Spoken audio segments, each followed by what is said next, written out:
Welcome to the 4th Annual Guild of Music Supervisors Conference.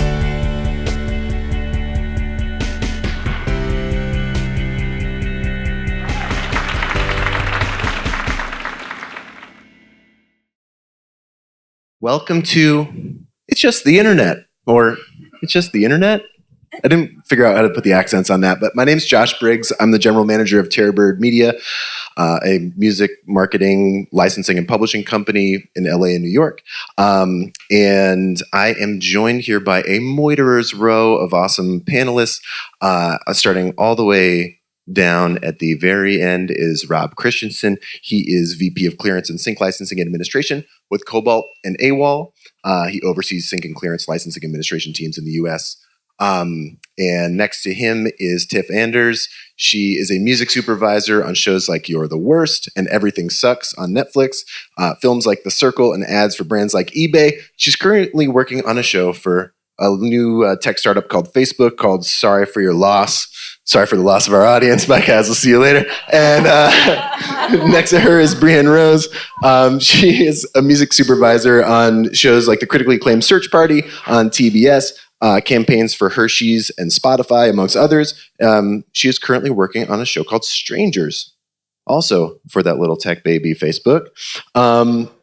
We're going to be talking about a lot of different things today, and we thank you guys for choosing to spend your 50 minutes with us as we deep dive into this. But just to give a quick overview of kind of the landscape and what we're talking about, because the internet is a big place. Netflix just ended HBO's 17-year run for most Emmy nominations by a network. You have shows like, they also have, like cultural phenomenon shows like Stranger Things and To All the Boys I've Loved Before and 13 Reasons Why. Facebook, with an active user base of 1/3 of the world's population and a $50 billion ad budget, who still refuses to call themselves a media company, is creating content. And they are both looking to avoid paying performance royalties like their broadcast counterparts. And then you have platforms like Twitter, Instagram, Snapchat, Hulu, Amazon Prime, and more, who can promote ads to hyper-targeted demographics, maximizing their ability to sell products, right? So this all falls under the internet. And meanwhile, Charter, Comcast, AT&T, and all the big cable and satellite providers are losing hundreds of thousands of subscribers every quarter.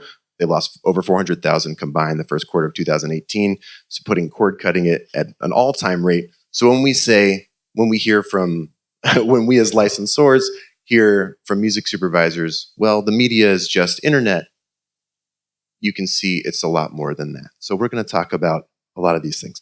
So I just want to jump in, question actually for all of you. I want to talk about just online TV shows, right? Because we all watch them, we binge them from time to time.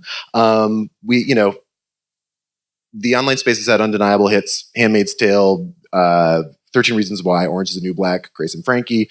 And then shows like Search Party and You're the Worst have had really second lives and really been saved by internet platforms like Hulu, right? And and so I want to know really from all of you, because you worked on both sides of like the broadcast and internet space, and Rob, even, as a rights holder at Cobalt, have you seen a change in the line between broadcast, just strictly from a licensing standpoint, whether from a budgetary standpoint or anything like that, a difference in how any kind of like blurring of the line between broadcast and internet, or is there still like a huge budgetary gap between the two?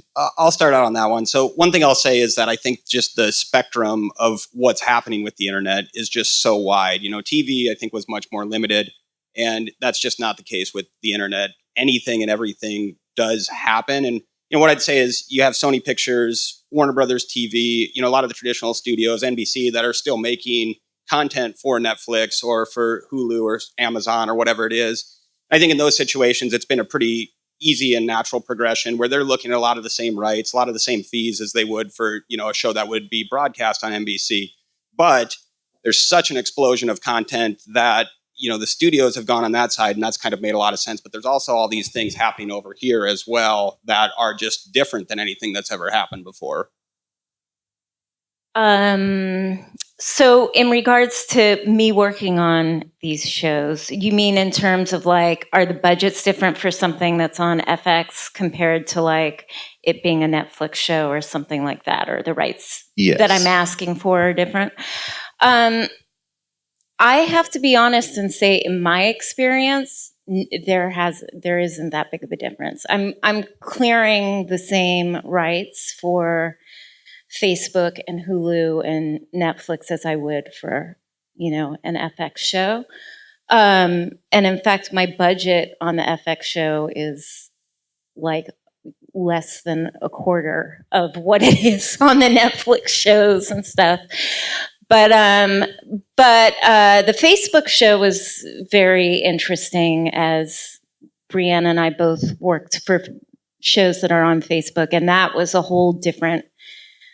We had many different rights we had to clear for that. That was challenging and definitely different, which we'll get into, I'm sure. Real quick as well, I just say that also something that's happening here is there's just more and more shows that are happening on basic cable as well. And so like the explosion of content is not just happening on the internet, but it's just happening on TV at the same time. Yeah, I would say from a budget perspective, certainly the shows that are like the Netflix and the Facebook show that I'm working on are more than the network shows that I'm working on. So that's definitely, it's interesting. But for various myriad reasons, I'm sure we'll dive into there, sometimes those budgets are more for a reason. Yeah, well, we're just going to dive right into what, for the four of us anyway, is an elephant in the room, which is that there's a situation, I mean, it's a hot button topic really with, between licensors and licensees, the people who have music to license and the people licensing the music, which is the waiving of, or the buyout of performance royalties. Which is meaning any back-end royalties that were normally, if you license a show and it's broadcast on ABC, you receive, as the writer and publisher of the song, a performance royalty every time that song airs. Now, what Facebook kind of most egregiously and Netflix to a lesser degree are trying to do is get as part and parcel of the license fee to get you to waive your right to collect performance royalties from that licensed use wherever it is broadcast. I guess really like the questions are many, but the big question is like, for one thing, how do you guys as music supervisors deal with that when you're trying to license music? Is there a difference between Facebook and Netflix and the way they let you approach that? And yeah, how have you had to handle it when dealing with the Robs and me's of the world? I'll jump in. So it's certainly been a challenge because I do feel like it's the Wild West a little bit right now in terms of the way that there's new programming on the internet, and they are still navigating this situation with the PROs. So when I came on board for my Facebook show, I was told that this is in process and they're in the midst of clearing or working with all of the performance royalty organizations to get licenses with each one, which I can understand is an extraordinarily difficult process because there are hundreds and, the deals and the nuances of those deals are different with each. So that's, when I came onto this project, it certainly seemed like that was underway. Now, the sort of endlessness of that, or when that will cease to or be worked out, I guess, is really the question. So we approached it more as like a Band-Aid scenario where we're clearing these songs and we're going after artists that are amenable to having their music be in their shows, but knowing that it's a full buyout for this season, and then hopefully in the future they will have those in place. And I think with that, a lot of times some of the independent writers or artists, like it's easier for them to do it because there's less on the line there. But I think when you start dealing with the bigger publishing companies out there, there's very, very major implications to what happens with those individual clearances and kind of how those micro level transactions ultimately roll up to something that's a much, much bigger thing.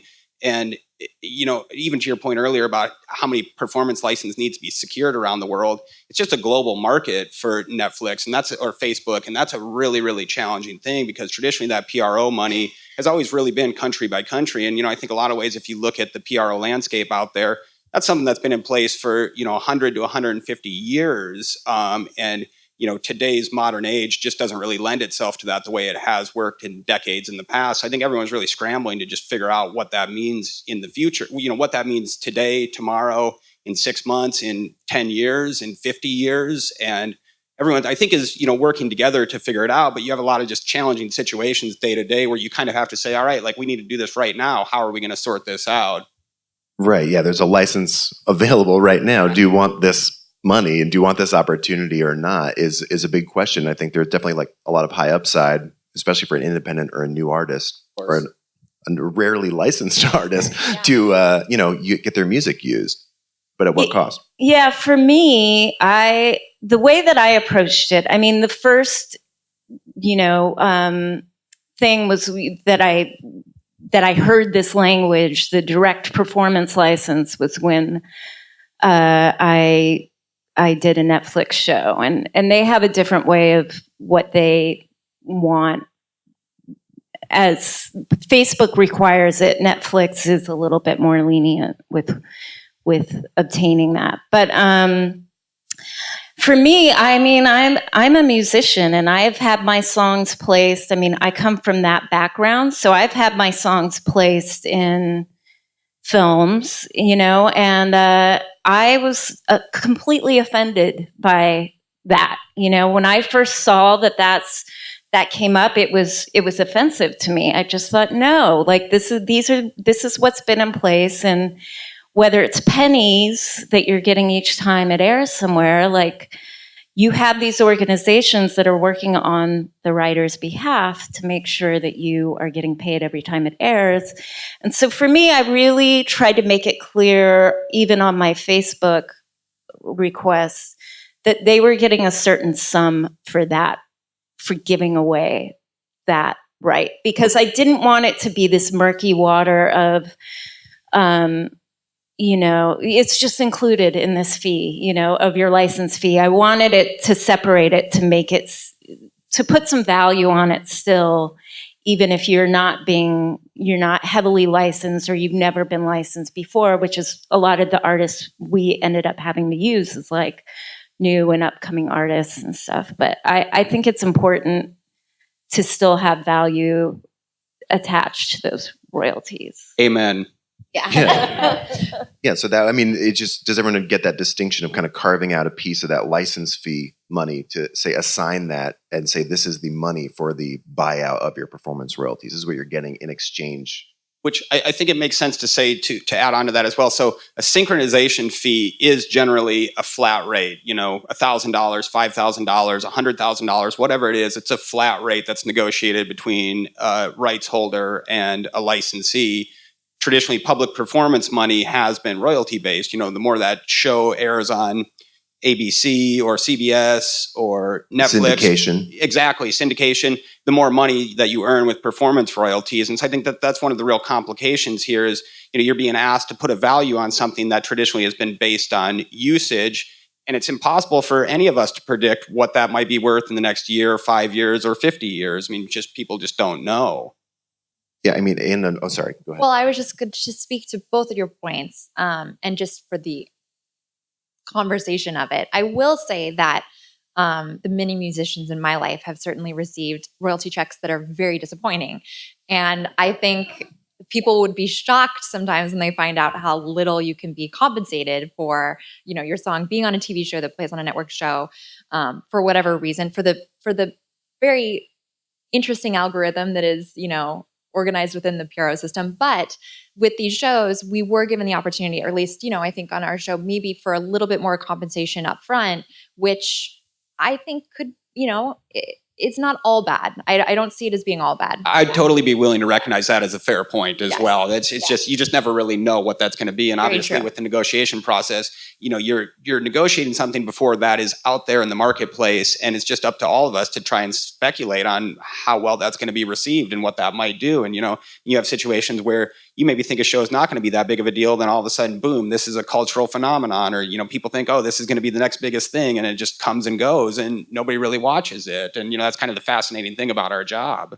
Right. I mean, that can be the case with traditional broadcast media as well. You don't know when a sync will have impact beyond the upfront fee that you received, whether it's going to tip into, even if it tips into cultural relevancy, that all of a sudden, is it actually going to move your Spotify streams or album sales or ticket sales?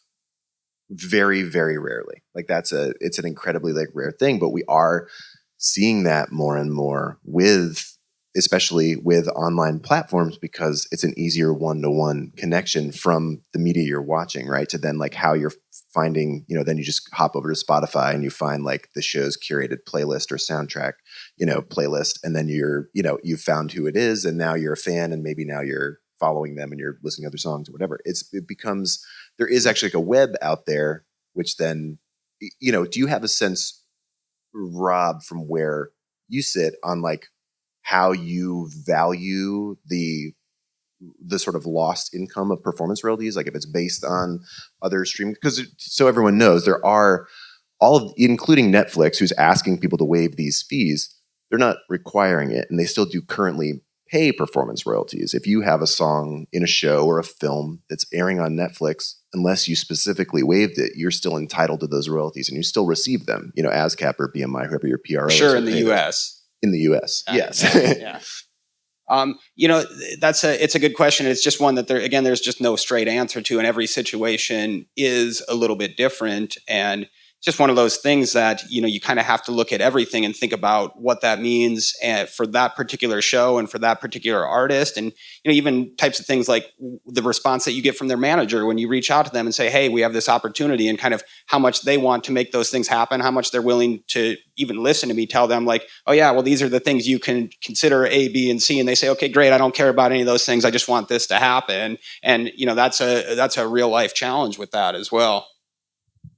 I agree. I think it's also, were any of you in here for the sort of copyright 101 copyright and clearance panel? Someone on the panel brought up an interesting point about how when we look at media, there is, oftentimes theatrical is a big component of that, but there are no performance royalties paid for theatrical performances of your music in the US due to a lost copyright case 70 years ago. So but what it brings up is this interesting thing of this kind of I don't know, sort of closed box around media. And Rob, you touched on it for a second earlier about something like Facebook that is, that you guys are asking, say, for all media, but it's only airing on Facebook. And they're trying to negotiate with the PROs globally in order to kind of secure what they're paying in blanket license fees for the use of any music on their sites.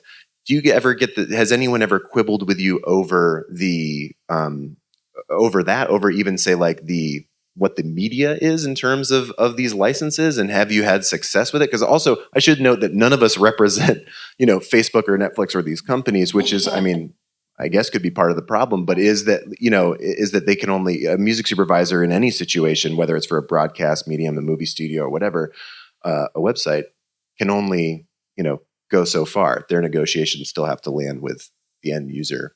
That's a super interesting question. And one thing I'd say is, for sure with the traditional TV studios, they're whatever, we're still just going to clear this generally for all media ex theatrical. Even if it's going to be on Netflix originally, they just don't know what they're going to do with it in 10 years. And, usually they're willing to pay the fee to have that type of flexibility as well. But, also for the first time a couple of weeks ago, I had one of my employees come to me working on a YouTube Red show, and they were actually only asking for internet streaming in perpetuity for that. And I thought that was interesting. Honestly, I don't even know who the production company was, but I think that does happen. And there are certain degrees where people are more willing to entertain it. But for the most part, even if people know that it's going to be just Facebook or just Netflix initially, they still want to clear that for all media ex theatrical. And I think that's something too that's just been an evolution of our business probably in the past 15 or 20 years. It used to be much more common to really parcel out all these rights, basic cable TV and free TV and home video and so on. And I think just as the amount of content out there and the business has just exploded, and so many more artists out there and so much more music, and music is coming to us all faster, a lot of times you just see those rights kind of simplified into what makes the most sense for everybody in that process. And that's usually just a broad set of rights. In a case of syndication, or they have to be prepared for down the line if they sell the show to someone else, just that it's cleared, as much as possible for their case. but I actually have a question. Go for it. I have a question for the group. Well, I think that sometimes with these, these rights being really difficult to navigate and things, do you guys ever feel like there's a chance for the opportunity for like these PROs and the streaming networks to forge a new way that's more transparent for like 1-to-1 ratio, like it aired here and then it, this is exactly how it shows that you played this many times? And do you ever feel like this is a good opportunity? Yes, that's such a good question. And I think that the answer to that is absolutely yes. Like this business has to evolve. It has to be something that makes sense for today's modern age. I think everybody wants that. It should happen. It has to happen. Whether or not that happens in a year or 5 years, like that's the question. And whether or not what that landscape really looks like, I think is, still very debatable. But I think it's very clear that just the infrastructure that's been there for 100 years is not going to hold up, and it is going to need to evolve. And I'm absolutely open to that. One thing that's interesting about it for people that are in sync licensing or music supervisors, it's not really a decision I can make. I mean, that's a much bigger conversation at a company like Cobalt about, how they're viewing those things, or the Universal Music Publishings or Sony ATV or whatever. And, at ASCAP or BMI, I mean, it's a very, very complex landscape that everyone, I think, needs to come together to figure out, okay, like, let's really put our heads together and see what this looks like and see how we can actually evolve this part of the process. Yeah, there is also a technical point on that. I used to work at ASCAP for half a dozen years. So part of the big reason why is they're governed by what are called consent decrees with the Department of Justice. What that means is it was basically over antitrust litigation from a century ago that requires them to be, they're open in certain ways and they're closed in others. They're very strict in the way that they're run. It takes a lot to make wholesale changes at organizations like this. And so what ends up happening is they're cruise ships. It takes a really long time to turn these things around and change anything. So then when a new thing is thrown at them, what ends up, the traditional course is new media comes into play. A Facebook or Spotify or however music is now being used and monetized comes into the public space and is making money from music. They typically, what happens is they apply for a license. They say to ASCAP, BMI, CSAC, and the global network of performing rights organizations, we have this product. Okay, and once they do that, they're basically saying, we have this product that uses music, we want to apply for a license. Then it typically goes to them deciding, well, what music is being performed here and how. That goes to court. If they determine that it is in fact a public performance and should be covered by a public performance license, then they have to go back to court and decide what's a fair rate to pay. And so that's where data comes in. The problem now, especially with tech companies, what they've come up against for the last decade has been that the company's unwillingness to turn over raw data on actual numbers. And even though we think like, oh, well, we see the Spotify streams, we see the YouTube numbers, we can see every view or whatever, we don't know like how many seconds into a YouTube video before it's considered a whole play, right? If it's a movie, it's a feature film, 1 hour and 43 minutes, right? And your song is in the end credits. If someone watches 3 minutes, you still get paid, right? You still get paid if it's broadcast on ABC, even if no one's watching. So like it's hard to fit a square peg in a round hole and make it work in licensing, especially when tech companies are unwilling to play ball and turn over the numbers. The reality of why is because companies like Spotify that are still in the red, that are still not actually making enough money from paid subscribers to make their business model work. The problem is they don't want to turn over the real numbers to anyone outside of the company because it might lower their investment portfolio, or if they're publicly traded like Facebook with $1 trillion valuation that then has like the single day greatest stock decline in human history, that's a problem. So they don't want to do it. But yes, there has to be a solution. I think we all agree. I totally agree too. And I think that, again, these things are so complicated. And I honestly think your experience with ASCAP just puts you in a really unique position to understand these things, because I wish that I had more understanding than them as well. But even mentioning Spotify, I think that's an interesting point too, because another reason these things move so slow is just all these companies are just trying to protect their business interests as well and the things that they have going. And obviously that makes change more difficult because everybody sees things just a little bit differently. Well, I think I can speak for both Brianna and I on Facebook. It's so brand new, and I did have a lot of questions for them where I said, how long is this going to take? you know? And Right. I literally just was like, I need to know how long this, you know, this is going to take. If there's future seasons. They said 2 years.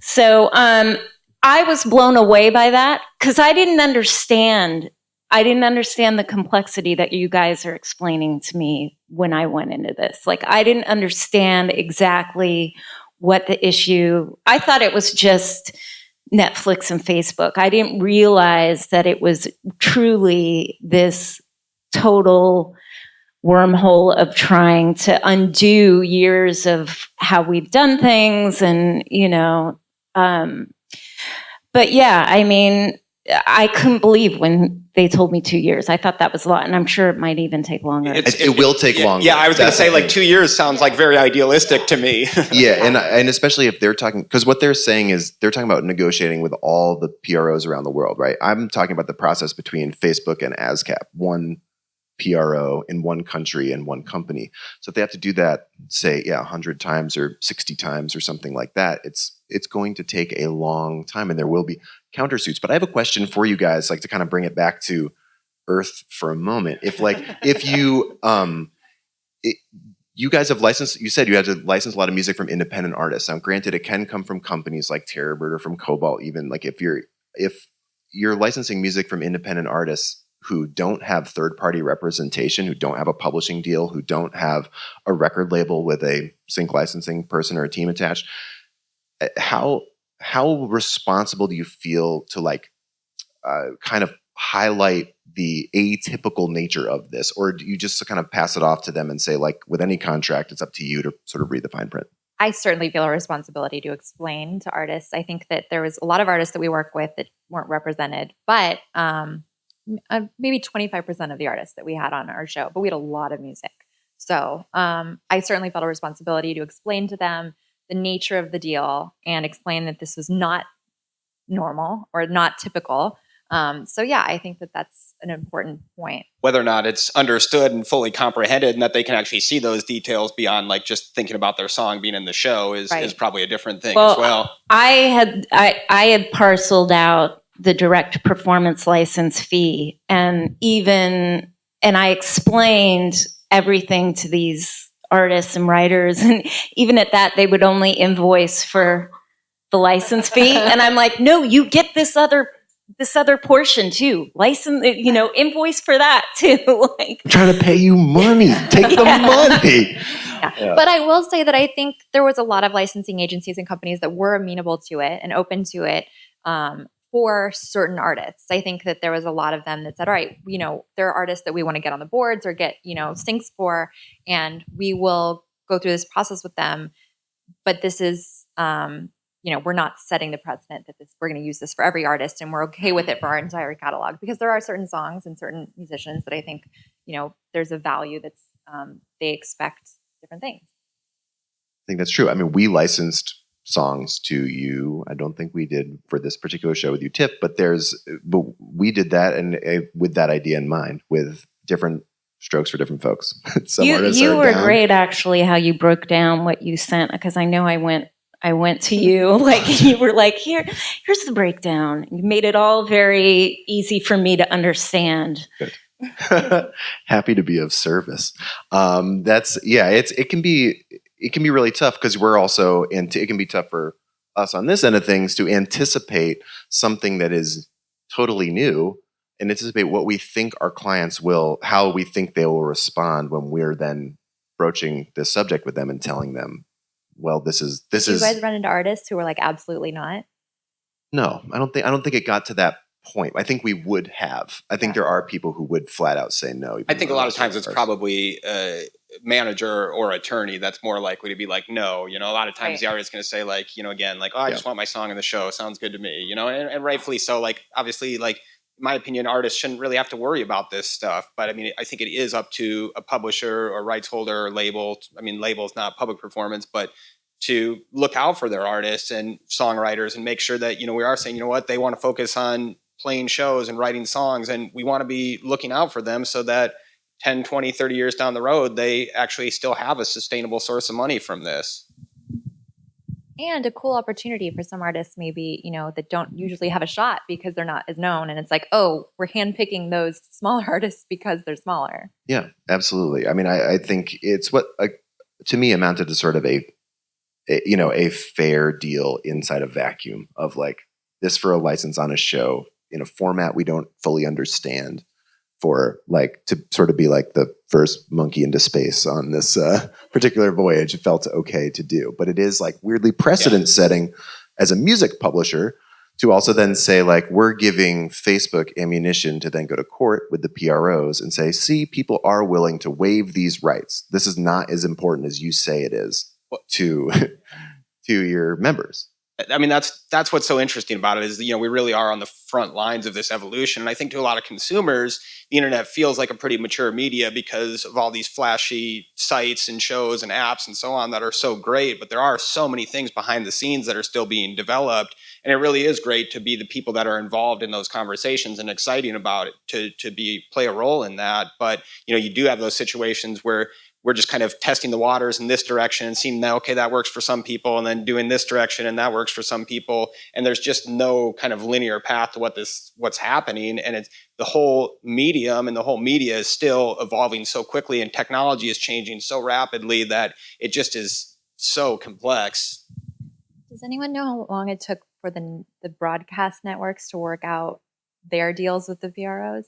Anyone? Open. Well, I do. Yes. I mean, it took, well, I'll say this. It took Pandora, if anyone still uses Pandora, which was like the precedent-setting internet radio case for ASCAP. I think it took them 4 years or maybe 6 to finish that one. Because it was Pandora, Yahoo, and some other co-defendant in that case, and Yahoo was essentially out of business by the time, as RDO. It was essentially 2 of the 3 music providers in that case were no longer in business when so it was all ironic. done. Yeah. So it's just, and then usually what happens in all those cases, by the way, is even though Facebook is saying we're negotiating and that's why we need you to waive this, in every historical example, those music users have gone back and paid a rate for what they would have paid during the time that they were negotiating. So when cable TV came around, they just went back and just essentially back paid royalties for broadcasts for a decade of litigation. I had asked that when that was another question that I asked Facebook was, can these be paid retroactively? Is there some language that we can put in where we can assure, because I thought, oh, that'll just solve everything. Right. We'll waive this for 2 years until the case is settled. We'll all know when that happens. And then they said no. So, but I think there was a little bit of a unique situation. So Tiffany and I both work on shows where a production company does a co-production with Facebook as a network. So I think that there's is a really specific way that was worked out, and their requirements, I think, for the production company to deliver to Facebook. And I think that put a little bit of I think it twisted things into knots a little bit more. So, which does happen. I've even talked to someone directly at Facebook who essentially said the same thing about ads, which I think we should shift to and talk about now. Because I think, this is another space where the internet as media has changed so much for a variety of reasons, right? Where like media could say online or digital, only, and that it might be limited only to brand controlled websites like, just Ford.com and Ford's YouTube channel and those kinds of things, right? But we want to, the question that we always have as licensors is, will there be a media buy, right? Like, will there be, in traditional broadcast, that means, is this ad going to air on TV? You'd buy media, you'd buy ad time, right? But now, like, what a media buy is actually almost is even like a more complicated chain of events, because you could have, that includes ads on Hulu or on, various like streaming network websites, or it includes YouTube pre-roll, does it? And so question to all of you, like, pop quiz, would you consider, or for your own opinion, would you consider even like promoted posts on social media to be a media buy? That's what I was just thinking. Like, bring Facebook back into this conversation as well, and Instagram is too. I think it's tough to say, and sometimes you almost just have to look the other way. Like I would for sure say like more like pre-roll on Hulu and YouTube are the types of things where it's like, yes, that's absolutely akin to buying commercial ad time on TV. So like that's the clearest thing. When things get a little bit slippier than that is when it's promoted posts and so on. And obviously, even Facebook is changing the way content rises to the top of your stream, and so that influences all these things as well. So it's a good question, and again, it's just one where it's not a clear answer. You guys have this from a supervisor side of things? Absolutely. I was going to kind of go back from like a historical perspective because I've worked on ads for about 9 or 10 years now. Initially, internet was so much cheaper. And then I do feel like there was a lot of push from the licensors on a united front that overnight, all of a sudden, everyone was going to charge more. And I think that was really impactful and really important in order to get those rates up, because we would license things for so cheap, even though the media buys were starting and the payment for, purchasing different places on the internet was in place. They were still paying so much less. So I think that there was a really big, important push from all of the licensors across the board who said, no, we're not going to take these rates anymore. We feel that it should be comparable to what we're being paid for television. I agree. So what do you think that was like 2011 to 2013 or so, Exactly. kind of that area? And, even for consumers, like I think it's pretty clear at that time, like when Hulu first came out, you'd be like, who are these brands that are advertising on Hulu? Then all of a sudden, Chase Bank and all a lot of Del Taco on there. Exactly. And it just makes that, of course, the thing is that as the money shifts from TV to online, that should shift to these license fees too. I think that's the big thing. And the more money these brands are spending to get their messages out there, the more the songs, the songwriters, the labels should be compensated, in my opinion. And so that's a big aspect of this for sure. And one other sort of slippery thing that's come up a lot is, people they'll do the time frame, the term will be 6 months, but internet things tend to get copied or reposted, so there's no way to really control that. So that's become a really difficult issue as well, where it's like, even though you have a term that's 6 months, this, whatever it's placed in still exists on the internet somewhere, even if it's not the original media buy. Right. It's basically like someone made a copy of a thing and then put it up somewhere. It's on YouTube and a million different, And it brings up an interesting, we talked a lot about this in the office about like kind of this shifting value of term around things. Because that's an interesting kind of other end of the spectrum from how I've been thinking about it, because other people also saying about, like, say if this is for an Instagram video, brands like Nike and Apple and that kind of thing do a ton of Instagram only or social media only ads, and they have budgets for these. They're not the same as their broadcast spots or even their wider internet spots. They're supposed to be for social media only. And so even though they might be licensing for a period of months or even a year, the reality is it's only impactful for a number of days before it's buried under 100 other posts. Like, how have you seen, again, either like brands asking, well, I don't need this for a year, like I seen for a couple of days, or have you had licensors try to, I don't know, kind of like overstep on that like term and like really try to ask for more than maybe it really has value for? Yeah, that's if you think about content now on Instagram or Snapchat, these things that are more on these 24-hour cycles. Again, that's a whole other wrinkle in all of these things too, because generally the clearance negotiation process for a commercial tends to take 2-3 days, a week, or whatever, and it's another situation where like, well, that content is already gone. I have a friend that works for Nike's soccer branding, and like he says that they won't even touch like kind of traditional licensed music. They'll reach out to 16-year-old kids on SoundCloud, be like, hey, we'll give you $1,000 for your song, just because they can't even do anything else. I think it's a part of the negotiation. Sometimes a client will come to me and say, we want this song for this long, and then I'll say, oh, great, here's the rate, and they'll be like, well, what? That's crazy. So I'll say, great, then let's shorten the term to what you actually need. So instead of asking for 6 months, let's ask for 2.5 weeks, and that will be more comparable. But then you can't have those paid media buys happening after that, even if it still exists. Sometimes we'll do a deal where it's like 2 weeks of paid media and then another 4 months of just living on social media. which I think is a very common thing these days too. I think one thing that's challenging about that is that seems pretty simple on the forefront, but again, with all these agencies making their media buys and putting their plans together, those things are changing so fast. So it's like, oh, well, I think we can do 8 weeks, and nope, we need 12 weeks, and no, I guess we're just going to do 2.5 weeks now, and it's just changing every day. And you're like, well, I guess I need to take that back to my client and make sure that they're okay with it and change the fees and so on. But I think that has for sure been an undeniable trend, is advertising terms shortening from what's traditionally a year or 6 months to 3 months, 2 weeks, whatever it is, with the ad living online then for an extra 6 months or a year. I think the same can be said for television, though. I think that a lot of TV ads, you'll get a year-long media buy, and it will air for 3 weeks and then never be seen again.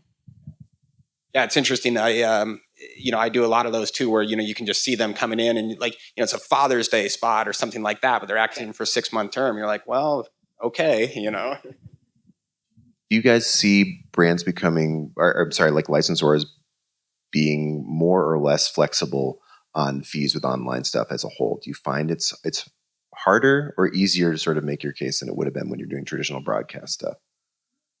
I've only ever had to do one online only thing. So most of my ads are full media buyouts. So I did work on one that was like a Jimmy Choo ad that was going to be for a year, and it was that type of a thing where it was like the fee was way too insane for them, so they ended up getting something else because.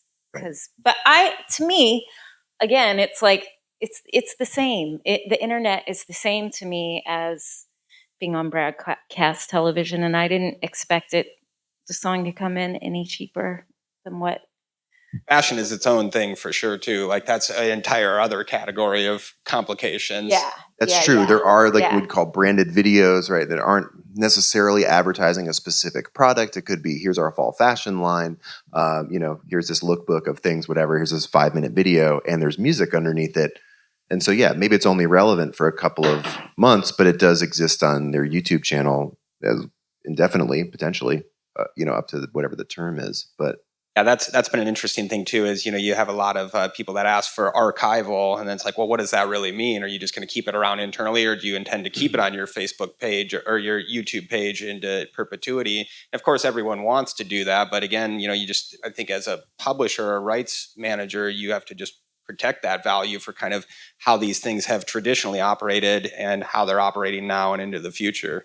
Right. It's not like in some vault in Simi Valley. It's just like on their website. Whereas you guys were saying, like, someone could just copy it and put it back up on YouTube the next day. And I think those things evolve as, like, even as the negotiations happen, I'll see the agency send me language that's more specific to what they need.